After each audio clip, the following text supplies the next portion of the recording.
मैं बनना चाहूँ जैसा पर शायद सपनों में, मैं उड़ना चाहूँ जैसा पर शायद सपनों में।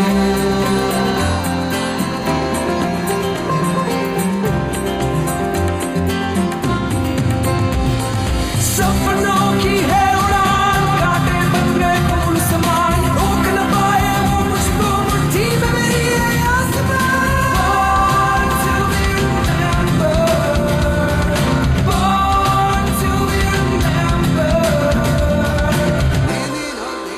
दोस्तों, आजादी का असली जश्न वही मना सकते हैं जिन्होंने कभी गुलामी सही हो, क्योंकि सिर्फ इन्हीं को एहसास होता है कि आखिर आजाद हवा में सांस लेने का मजा क्या है।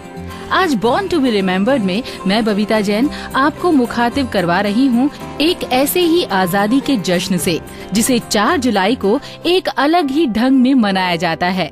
दोस्तों, जुलाई का पहला हफ्ता ट्रैवल करने के लिहाज से अमेरिका के लिए काफी व्यस्त माना जाता है, क्योंकि इस दौरान ज्यादातर लोग अपनी छुट्टियों का इस्तेमाल वेकेशन ट्रिप्स के लिए करते हैं। अब तक तो शायद आपको आज के इवेंट के बारे में कुछ न कुछ अंदाजा हो गया होगा। आज का दिन यानी कि 4 जुलाई यूनाइटेड स्टेट्स ऑफ अमेरिका में इंडिपेंडेंस डे के रूप में मनाया जाता है और इस दिन यहाँ फेडरल हॉलिडे होता है, तो इसीलिए हर जगह खुशी और जश्न का माहौल होना तो लाजमी है। और दोस्तों, 70 के दशक में यूनाइटेड स्टेट्स ने अपनी बाइसेंटेनियल एनिवर्सरी मनाई, जिसका कारण उसकी आजादी के 200 साल पूरे होना था और बाइसेंटेनियल का समापन 4 जुलाई 1976 को संडे के दिन किया गया।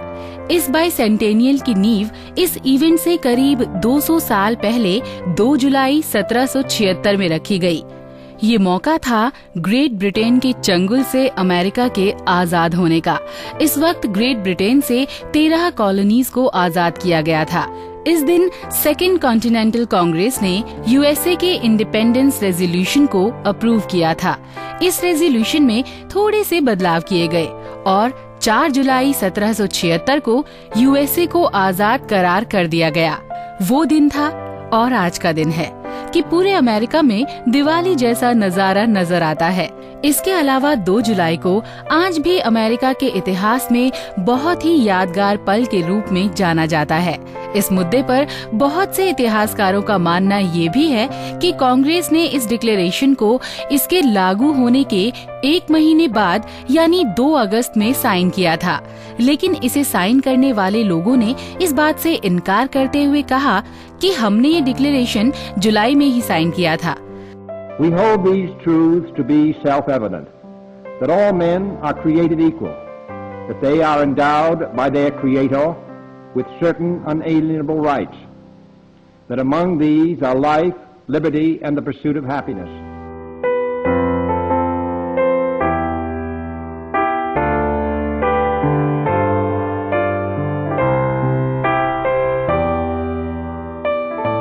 दोस्तों, ये तो हुई बात आजादी की घोषणा की, पर क्या आपको पता है कि डिक्लेरेशन के ऐतिहासिक मौके पर मौजूद 2 शख्स ऐसे थे जिन्हें बाद में अमेरिका का प्रेसिडेंट भी बनाया गया।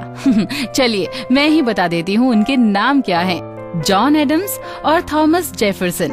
दोस्तों, कितने इत्तेफाक की बात है ना कि ये दोनों महान व्यक्ति आज ही के दिन यानी कि 4 जुलाई 1826 को इस दुनिया से रुखसत हुए और दुनिया से रुखसत होने के लिए आज के दिन से अच्छा दिन इन दोनों के लिए कोई और हो ही नहीं सकता था। और इनकी शहादत का ये मौका भी साधारण नहीं था, क्योंकि इस दिन पूरा अमेरिका अपनी आजादी की 50वीं सालगिरह मना रहा था। सिर्फ यही नहीं, इसके बाद अमेरिका के एक और प्रेसिडेंट इसी इत्तेफाक का हिस्सा बने और 4 जुलाई 1831 के दिन दुनिया को अलविदा कहकर वो भी इतिहास में अमर हो गए। हर साल अमेरिका अपने आजादी के इस पर्व को बड़ी ही धूमधाम से मनाता है। 1777 में हुए पहले इंडिपेंडेंस डे पर 13 बंदूकों की सलामी से सुबह का स्वागत किया गया था और शाम को विदा भी इन्हीं बंदूकों की सलामी से किया गया। 1779 को इंडिपेंडेंस डे संडे के दिन था, इसीलिए इसकी छुट्टी अगले दिन सोमवार को की गई। 1870 में यूएस कांग्रेस ने इस दिन को अनपेड हॉलिडे बना दिया, लेकिन 1938 में इसे फिर से पेड फेडरल हॉलिडे घोषित कर दिया गया। अमेरिका में आजादी के इस दिन पर जगह जगह अलग तरह के कार्यक्रमों का आयोजन किया जाता है। कहीं पर पॉलिटिशियन देश की आजादी से जुड़े इतिहास, कानून, समाज और लोगों के बारे में बातें करते हैं, तो कहीं गीत, गानों और फिल्मों के जरिए लोगों की हौसला अफजाई की जाती है। फीमेल्स पिकनिक पर जाना पसंद करती हैं और इस मौके पर जो भी सजावट की जाती है उसमें लाल, नीले और सफेद रंगों का इस्तेमाल किया जाता है, क्योंकि ये रंग अमेरिका के नेशनल फ्लैग को रिप्रेजेंट करते हैं। सुबह के समय ज्यादातर परेड निकाली जाती है और शाम के समय जबरदस्त आतिशबाजी का प्रदर्शन किया जाता है। ये आतिशबाजी अमेरिका के नेशनल एंथम के साथ की जाती है।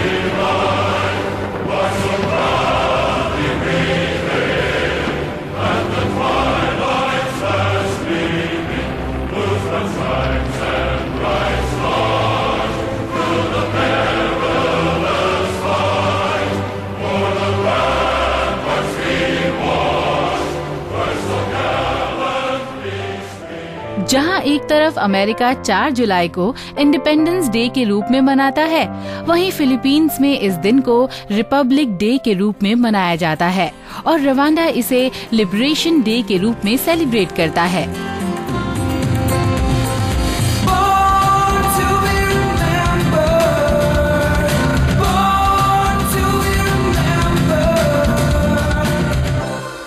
आजादी के इस इवेंट के बाद अब मैं आपको लेकर चल रही हूँ अपने देश की आजादी के दौर में, जहाँ जन्म हुआ था आजादी के अलबेले दीवाने का। ये ऐसा दीवाना था जिसने कभी अपने बारे में सोचा ही नहीं और अपनी पूरी जिंदगी अंग्रेजी हुकूमत के खिलाफ लड़ने में बिता दी। दोस्तों, देश के इस वीर सपूत का नाम है अल्लूरी सीताराम राजू। राजू ने आंध्र प्रदेश के ईस्ट गोदावरी और विशाखापट्टनम जिलों में प्रोटेस्ट मूवमेंट यानी बचाव आंदोलन का प्रतिनिधित्व किया और इस लीडरशिप की इंस्पिरेशन उन्हें मिली बंगाल के क्रांतिकारियों के जज्बे को देखकर। अल्लूरी सीताराम राजू का जन्म आज ही के दिन 1897 में एक तेलुगु क्षत्रिय परिवार में हुआ था। उनके पिता राजामुंद्री सेंट्रल जेल में एक ऑफिशियल फोटोग्राफर के तौर पर काम करते थे। राजू अभी अपनी स्कूलिंग ही कर रहे थे कि उनके पिता की मौत हो गई। अब राजू की देखभाल उनके अंकल ने की और हाई स्कूल पूरा करने के बाद वो अपनी माँ और भाई बहन के साथ तुनी आ गए। तुनी आकर राजू ने विशाखापट्टनम के कई जिलों में रह रहे लोगों की जरूरतों को करीब से जाना और समझा। 15 साल की उम्र में अपनी आगे की पढ़ाई के लिए राजू अपनी माँ के होम टाउन आए, लेकिन 12वीं में फेल होने के कारण उन्हें स्कूल से निकाल दिया गया। जिस वक्त राजू काकीनाडा से अपनी स्कूलिंग कर रहे थे, तभी उनकी मुलाकात महान फ्रीडम फाइटर श्री मदुरी अन्नपूर्णया और रालापल्ली रमैया से हुई थी, जिसके बाद उन्हें इस जंग में शामिल होने की इच्छा हुई। 1916 और 1923 में गया में हुए AICC सेशन ज्वाइन करने के बाद राजू देश के एक उभरते नेता के रूप में सामने आए और उन्होंने ट्राइब्स को ब्रिटिश हुकूमत के खिलाफ आवाज उठाने के लिए उत्तेजित करना शुरू किया।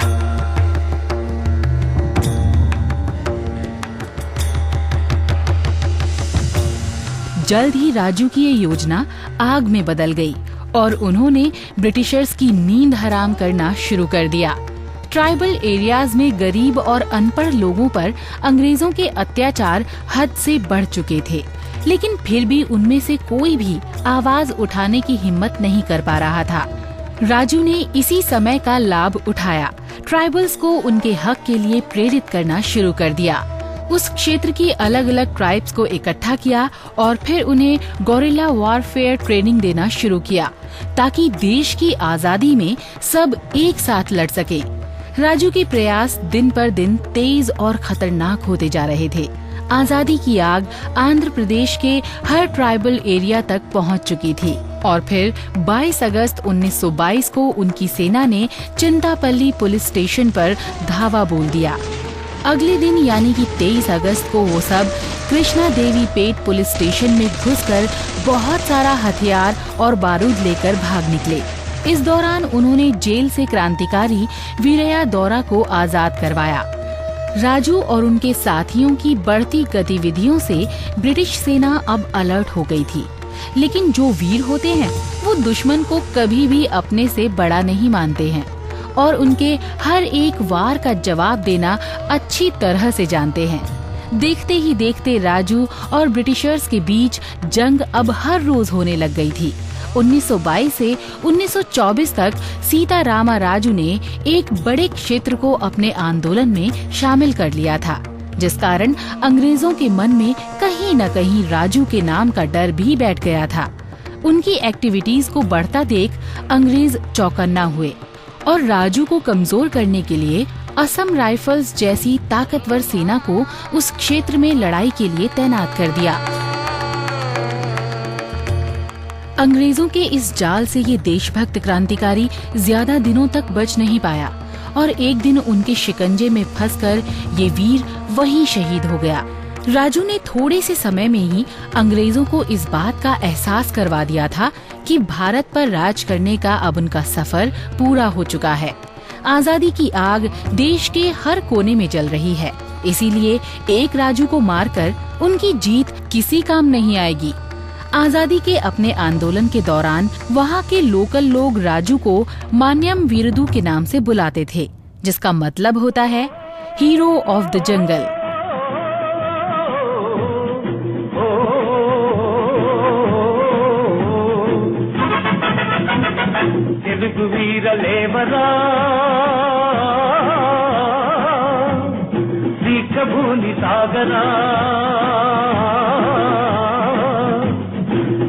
వీరలేవరా దీక్షభూని సాగరా దేశమాత స్వేచ్ఛ కోరి తిరుగుబాటు చేయరా తెలుగు వీరలేవరా దీక్షభూని సాగరా దేశమాత స్వేచ్ఛ కోరి తిరుగుబాటు చేయరా।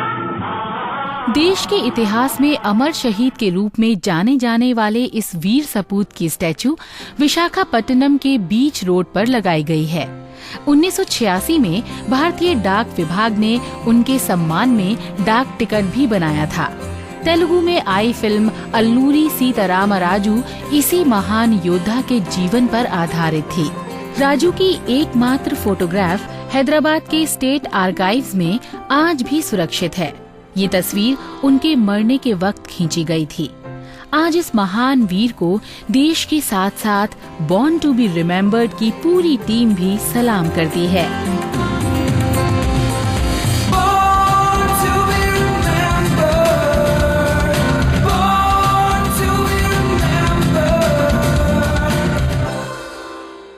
ऐसा लगता है कि आज का दिन आजादी के लिहाज से काफी खास है।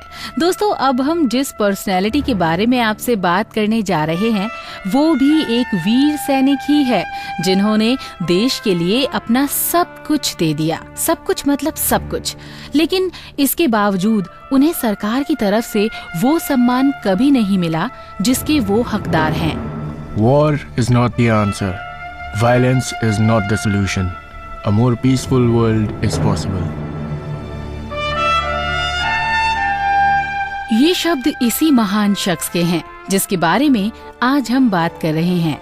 मुल्क में शांति के पैगाम का प्रचार करने वाला ये वीर सैनिक रॉन कोविच देश के लिए लड़ते हुए जिंदगी भर के लिए पैरालाइज्ड हो गया। 4 जुलाई 1946 में जन्मे इस शख्स के जीवन को टॉम क्रूज की Hollywood movie born on 4th of July के जरिए आसानी से समझा और महसूस किया जा सकता है। ये मूवी 1976 में कोविच द्वारा लिखी गई बुक पर ही बेस्ड है, जिसका निर्देशन जाने माने हॉलीवुड डायरेक्टर ऑलिवर स्टोन ने किया था। हाई स्कूल स्टूडेंट के रूप में वो पढ़ाई में कुछ खास नहीं थे। इसके अलावा कोविच को रेसलिंग और ट्रैक के जाने माने एथलीट के तौर पर भी जाना जाता था। किसी तरह उन्होंने अपनी ग्रेजुएशन पूरी की और अपने करियर की शुरुआत प्रोफेशनल बेसबॉल प्लेयर के तौर पर की। लेकिन उसी दौरान कोविच ने एक लोकल मिलिट्री रिक्रूटर की स्पीच सुनी और उससे इतने ज्यादा प्रभावित हो गए कि फिर उन्होंने मिलिट्री सर्विस को अपने करियर के लिए चुन लिया। 1964 में कोविच ने मिलिट्री ज्वाइन की और उन्हें वियतनाम युद्ध के लिए भेज दिया गया। इस वक्त कोविच को इस युद्ध की हकीकत के बारे में कुछ भी नहीं पता था।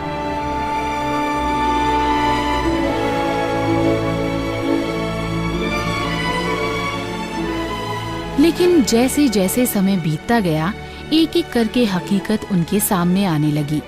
पर अब बहुत देर हो चुकी थी। युद्ध के दौरान उन्होंने कई ऐसे हमलों में देश का साथ दिया जिनमें किसी दुश्मन को नहीं बल्कि निहत्थी औरतों और मासूम बच्चों को गोलियों से छल्ली कर दिया गया। कोविच के लिए ये सब सहन कर पाना आसान नहीं था। 20 जनवरी 1969 में उनकी स्पाइनल कॉर्ड में गोली लग गई और उनके शरीर का निचला हिस्सा पैरालाइज्ड हो गया। उनकी इस वीरता के लिए उन्हें ब्लू हार्ट से सम्मानित किया गया। लेकिन इस समय कोविच की फीलिंग किसी हीरो की नहीं थी, बल्कि उन्हें अपने किए पर बहुत ही पछतावा और शर्म महसूस हो रही थी। My name is Ron Kovic, and I joined the United States Marine Corps out of high school in 1964, inspired by President Kennedy's "Ask not what your country can do for you, but ask what you can do for your country." I asked what I could do for my country. I volunteered for 2 tours of duty in Vietnam. I was willing to risk my life, and I was willing to die for my country. I trusted my leaders. I trusted this government, and all of that was shattered after Vietnam.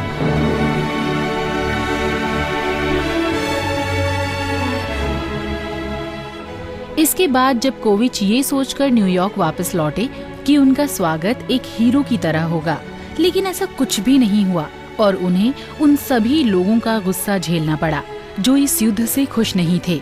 कोविच को hospital में physical recovery के लिए भर्ती किया गया। यहाँ की खराब स्थिति को देखकर वो काफी दुखी थे, जिस कारण कोविच ने स्कूलों के बीच एंटी वॉर मैसेजेस पहुँचाने शुरू किए। इसके अलावा कोविच ने वियतनाम युद्ध के खिलाफ चलाई जा रही कई रैलियों और प्रदर्शनों में भाग भी लिया। दोस्तों, 1972 में वो दिन आया जब रिपब्लिकन नेशनल कन्वेंशन पर बोल रहे अमेरिकन राष्ट्रपति निक्सन को कोविच ने इंटरप्ट किया और वहां मौजूद दर्शकों से कहा कि मैं वियतनाम के लिए लड़ने वाला एक सिपाही हूँ। मैंने अमेरिका को अपना सब कुछ दिया, लेकिन इस देश के नेताओं ने मुझे वेटरन्स हॉस्पिटल के दूसरे दंगे में फेंक दिया। वियतनाम में जो भी कुछ हो रहा है वो मानवता के लिए क्रूरता है। इसके बाद पूरे वियतनाम युद्ध के दौरान उन्होंने शांति फैलाने के लिए काम किया। इसी साल उन्होंने अपनी autobiography born on the 4th of July publish की, जिस पर बनी फिल्म को 2 ऑस्कर और कई दूसरे अवार्ड्स भी मिले। 2003 में कोविच ने इराक युद्ध के दौरान भी जॉर्ज बुश प्रशासन के खिलाफ प्रदर्शन किए थे और इन रीसेंट एक्टिविटीज में वो बेघर लाचार सैनिकों के लिए सभी सुविधाएं मुहैया कराने के लिए संघर्ष कर रहे हैं। कोविच ने अपने नाम से एक पीस प्राइज की शुरुआत भी की है, जिसे हर साल उन फिल्मों को दिया जाता है जो शांति के विषय पर बनाई जाती हैं।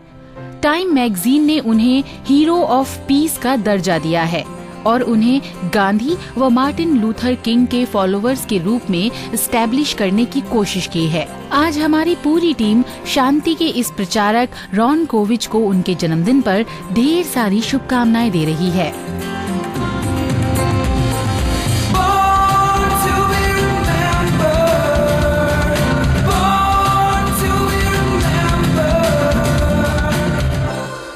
बॉर्न टू बी रिमेम्बर्ड में अब हम जिस शख्सियत के बारे में बात कर रहे हैं, उनकी खूबसूरती की कायल आज की यंग जनरेशन भी है। जिस वक्त इन्होंने फिल्मों की दुनिया में कदम रखा था, उस वक्त उन्हें टक्कर देने वाला कोई नहीं था और शायद आज भी लोग इनकी इस नेचुरल ब्यूटी के बारे में बात करते नहीं थकते हैं। संपन्न परिवार में जन्मी नसीम बानो ने फिल्मों में अपने करियर की शुरुआत एक यंग गर्ल के तौर पर की, लेकिन बाद में एक सफल अभिनेत्री के रूप में दुनिया के सामने आई। लेकिन यहाँ तक पहुँचने के लिए उनका सफर इतना आसान नहीं था, क्योंकि उनकी माँ उन्हें एक डॉक्टर बनाना चाहती थी। इसीलिए फिल्मों में आने के लिए नसीम को रोना भी पड़ा और कई दिनों तक अपने परिवार के सामने भूख हड़ताल भी करनी पड़ी। खैर, फिल्म इंडस्ट्री में इनकी एंट्री इनकी माँ के एक फैमिली फ्रेंड के थ्रू हुई थी। इन्हीं के साथ नसीम पहली बार फिल्म स्टूडियो में गई। इसके बाद इन्होंने खुद भी हीरोइन बनने का फैसला कर लिया। जल्द ही उन्हें सोहराब मोदी की फिल्म हैमलेट में रोल मिला, जिसके बाद नसीम सुर्खियों में आ गई। इस फिल्म के बाद वो पढ़ाई के लिए दिल्ली आई तो किसी भी कॉलेज ने उन्हें एडमिशन नहीं दिया, जिसका कारण था उनका फिल्मों में काम करना। अब फिल्मों में उनका काम और तेज हो गया। नसीम ने खून का खून, प्रेसिडेंट, डाइवोर्स, खान बहादुर, मीठा जहर जैसी कई सफल फिल्में दी। पुकार में उनके रोल को आज तक याद किया जाता है। इस फिल्म का एक गाना उन्होंने खुद गाया था, जो अब मैं आपको सुना रही हूँ इसी खूबसूरत सी अदाकारा की आवाज में।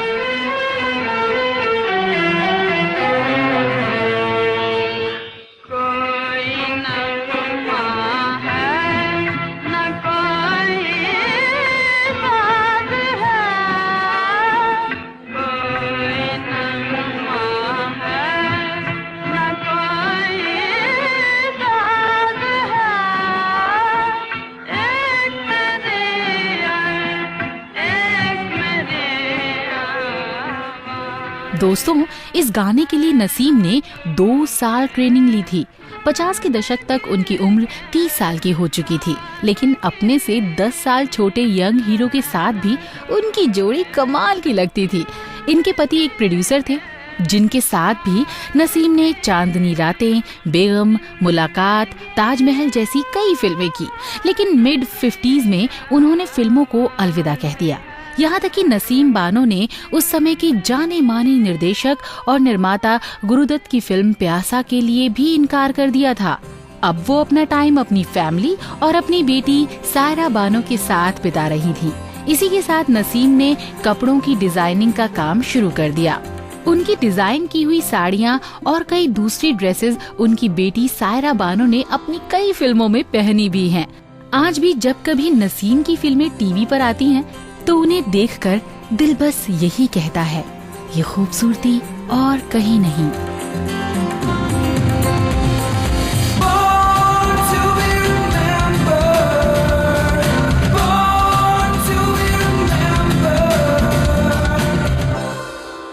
फ्रेंड्स, हमारे देश में पॉलिटिक्स को काफी सेंसिटिव और दिलचस्प विषय के रूप में देखा जाता है। इस क्षेत्र में अच्छे और बुरे हर तरह के लोग नजर आते हैं। गुलजारी लाल नंदा भी एक ऐसे ही लीडर थे, जिन्हें एक सफल और नेक दिल इंसान के रूप में देखा जाता है। नंदा 1964 और 1966 में 2 बार प्रधानमंत्री बने और दोनों ही बार इनका कार्यकाल 13 दिन का था। पहली बार जवाहरलाल नेहरू की मौत के बाद और दूसरी बार लाल बहादुर शास्त्री के साथ हुई दुर्घटना के बाद इन्होंने देश के सर्वोच्च नेता की कमान संभाली थी। बेहद ही साधारण जिंदगी बिताने वाले इस शख्स ने कभी भी अपने रुतबे और पावर का फायदा नहीं उठाया और यही वजह थी कि उनके नाम पर कोई भी प्रॉपर्टी नहीं है। नंदा जी अपनी पूरी जिंदगी किराए के मकान में ही रहते रहे। एक पॉलिटिशियन से ज्यादा उन्हें गर्व था अपने स्वतंत्रता सेनानी होने पर। बिल्कुल दोस्तों, गुलजारी लाल जी ने देश की आजादी में एक बेहद ही खास भूमिका निभाई थी। 1921 में नंदा जी ने नॉन कॉपरेशन मूवमेंट ज्वाइन किया और 1932 में चल रहे सत्याग्रह आंदोलन के दौरान जेल गए। आजादी की लड़ाई जोरों पर थी। जेल जाने के बाद सभी के हौसले पहले से और भी बुलंद थे और इसी कारण 1944 में ये फिर से 3 बार जेल गए, जिसके बाद 1947 में आजाद भारत को देखने का सौभाग्य प्राप्त हुआ।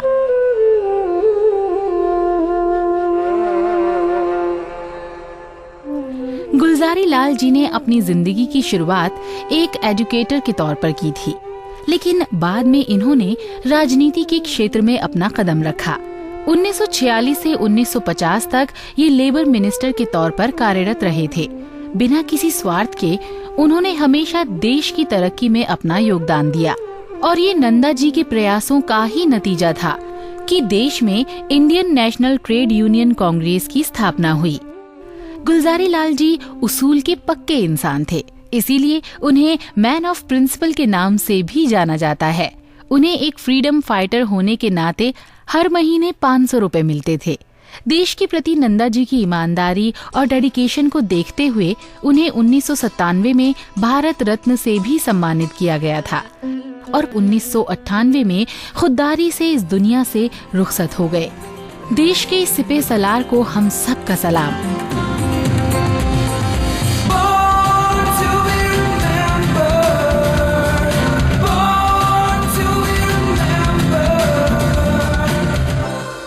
फिलहाल के लिए मुझे दीजिए इजाजत, बहुत जल्दी मुलाकात होगी आपसे। नमस्कार।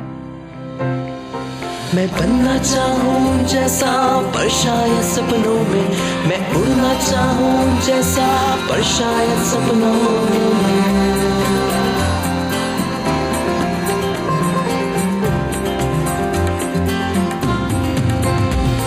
सपनों की है उड़ान, कांटे बन गए फूल समान, रोक न पाए वो मुझको मुट्ठी में मेरी है आसमान।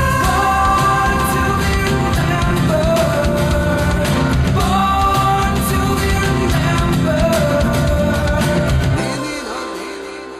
इस कार्यक्रम के कार्यकारी निर्माता जैनेंद्र सिंह।